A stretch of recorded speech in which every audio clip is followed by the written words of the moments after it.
This is the sermon for March 19th, 2023.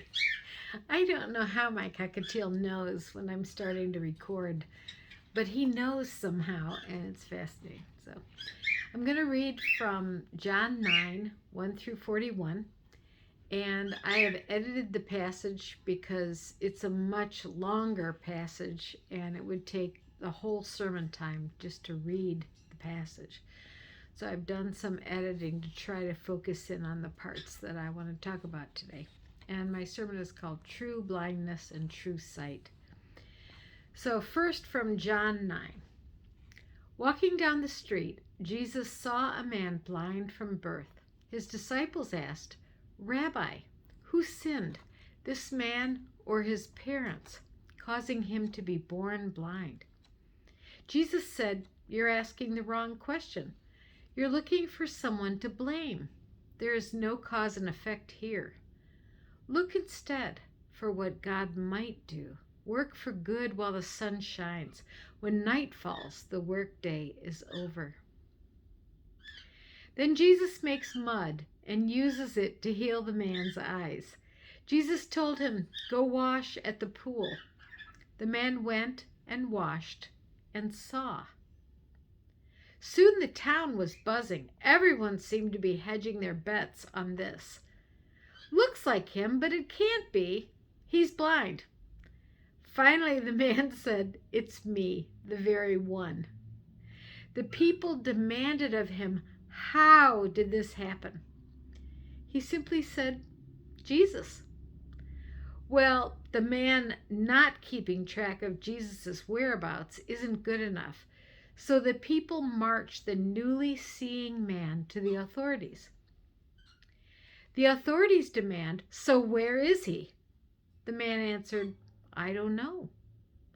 The authorities look for something to prosecute. "Ah, he healed you on the Sabbath? Shocking. Obviously, he is not of God, so he is of the devil." The man questions this.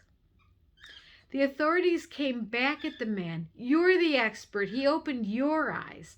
What do you say about him?"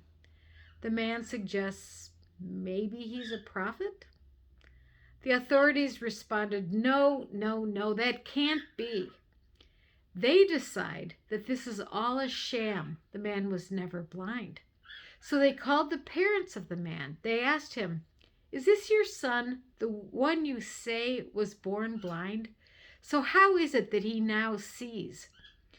The authorities are demanding the parents answer how this happened. His parents sidestep the problem with the authorities, saving their own skins. "We know he is our son, and we know he was born blind, but we don't know how he came to see. We haven't a clue about who opened his eyes. Why don't you ask him? He's a grown man and can speak for himself." They called the man back a second time and told him, "We know this Jesus is an impostor." He replied, "I know nothing about that one way or the other, but I know one thing. I was blind. I now see." They said, "What did he do to you? How did he open your eyes?" The man responds, "I've told you and you haven't listened. Do you want to become disciples of Jesus?" Furious, they say, "We follow Moses." The man replied, "This is amazing. You claim he isn't of God, and he opened my eyes." The authorities demand, "How dare you?" and threw him out in the street.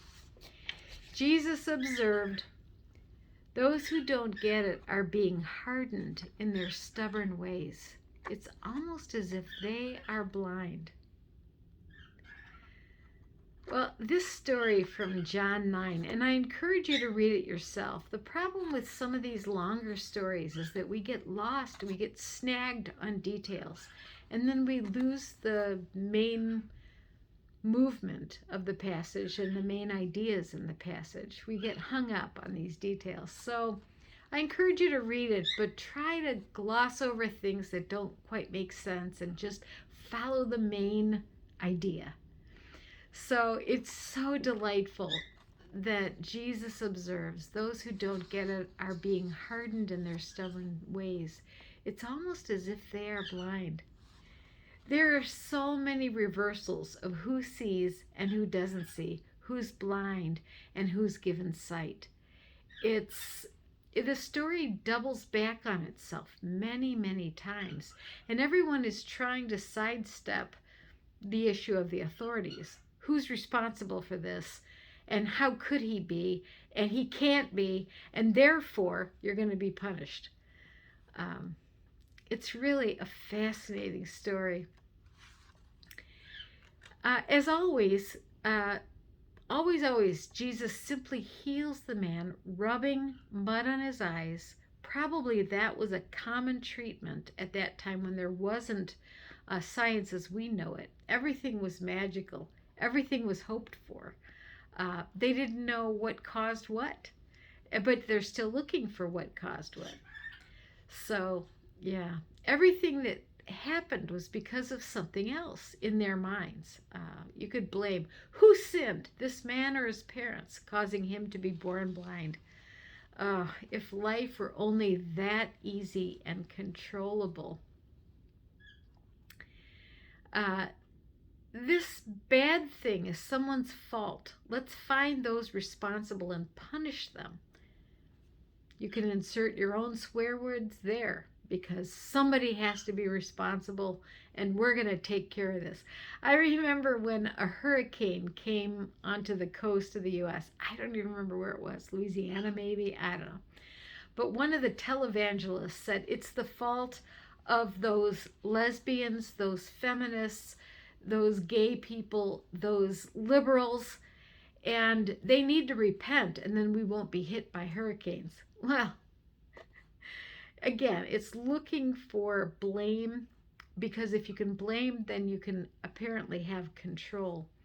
And it's as old as humanity. I mean, look at the story of Adam and Eve. Who's to blame here? Let's make sure someone else is to blame and not me. This happens constantly in our society. So we want the illusion of control.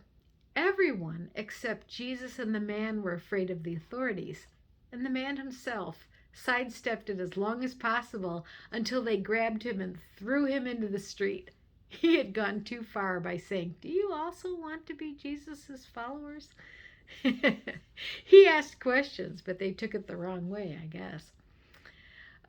It tells you a lot about who ruled with an iron fist, and when they needed to, they could be very mean. And that comes from insecurity. I've said before that bullies are like a fake front on a whole lot of emptiness behind. Do you remember the old movies? Like Western streets, and it would just be the front of the building, and behind was literally nothing. It was held up by boards that were angled. That's what bullies are like. It's a fancy front on a whole lot of emptiness. And the authorities in Jesus' day were afraid that they might be found out as false authorities, people who didn't have what it really takes to be devoted to God, to be of God, to be with God, to be full of God. And so they ruled as they could. So Jesus was so different, and I think everybody knew that from the moment they met him. It's why crowds were drawn to him and why disciples stayed with him no matter what. Sure, they went through tough times, but he was being, and he was simplicity, and he was truth. And all he had to do was just be himself. And God was shining through him and through his life. So he had no need to trample on others. He had a freedom that other people didn't have. When we reject that we are crucified with Christ, we don't have freedom. When we accept that Jesus said, "Come, take up your cross and follow me." In other words, Die to yourself. In other words, be crucified with me. When that happens, we're free because we let go and God will take care of things. We are no longer in control, and it's not our way or the highway. So somebody summarized this as Christ bids us come and die. Well, that's not a very popular message. Jesus is not going to get a lot of followers if you say Christ bids us come and die. Instead, we cling to our comfort and our little goals, and I include myself in that as well. It's all about me and my way or the highway. It's about what I want. We don't live with the freedom of Christ when we do this. We all wait for others to show us the freedom. And when no one does, we say, see, we're all the same. We're all self-focused. We're all doing what we can do, and it's good enough. But no, Christ bids us come and die. So if we all choose the life of Christ together, then maybe we could have that radical simplicity, freedom, death. And then God will handle the resurrection. It isn't up to us oomping up what it is that we want. Jesus said, instead of assigning blame and punishing, look for what God might do. That's the heart of this passage. What can God do if we accept that death is the beginning for our lives? Death to our ways, death to our selfishness, death to control, and instead to let go and let God. It's a hard thing. That's why Jesus said, work during the daylight. It's not something you sneak around at night. No, it's accepting that we follow Christ into death, and then God handles the resurrection. Jesus did not cling to life and privilege, and the authorities keep backing people into a corner, demanding knowledge. Each one neatly sidesteps the demand to explain. And they do it because of fear, because of the way the authorities ruled. But Jesus says, death is the beginning, and then God will take care of resurrection. So who are you in the story? Read the story again and think about, who are you? Are you the blind man receiving sight when he's been blind from birth?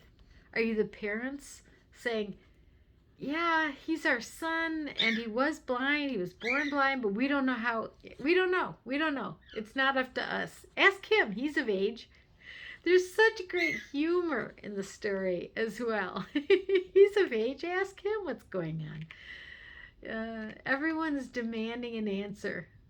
And the answer really is in mystery, because how can resurrection come about except through death? The world is full of blame. It's a very dangerous place.